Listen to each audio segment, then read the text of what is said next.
जाओ कौनो के होखे आई तो देख ले मोकरा के क्या करे के बा साला से। अरे अरे अरे अरे अरे अरे अरे कौन भिंडिया के खेतवा में रे? कौन बोलता रे? कहाँ करे रे? कहाँ करे? है ना खेत बाहर से आओ। अरे भिंडिया कौन है? तू कौन है? कहे बोलता रे? ये हमार खेत में तू कौन है बोले? तोर के अरे हमार दादा रोपले बड़न। दादा कहाँ बतार? तो दादा मर गुलन आज रे। हमार दादा के तू जिंदा रे? तब का बलेश्वर सिंह नाम रहे। बड़ी है बाने का नहीं खावा भिंडी के बारी आओ खेत के बारी आना तो लागी टूटे ना कि गिर जी चल बढ़ चल है ना चल भरी है ना तोरा सन काई बोल ये हमारा खेत के है बतला भाई। रजिस्टर पर साइन का करवैले बड़ा तार दादा कइले बड़ा ने कहत अरे हमर दोदे रोपले बाबन। नहीं तार दादा नहीं खरो पले।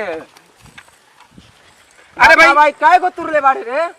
बोल का काय तू का कॉल चाहत रे? का कल? अरे हम काहे भिंडी तुरले? अरे अपना भी लौर लगल बते यार लौरा बिक के बात करे जा बता कर लेबे तू का कर लेबे? अरे रुक का कहल चाहत रे? तू का कहत बोल कहल चाहत रे भिंडियो तुरत रे लड़ाई करबे? छोड़ के बात कर। का छोड़ के बात कर? का छोड़ के बात कर? तू भिंडियो तुरत रे आथियो करत रे मारे करा के। अरे भाई बचाओ भाई।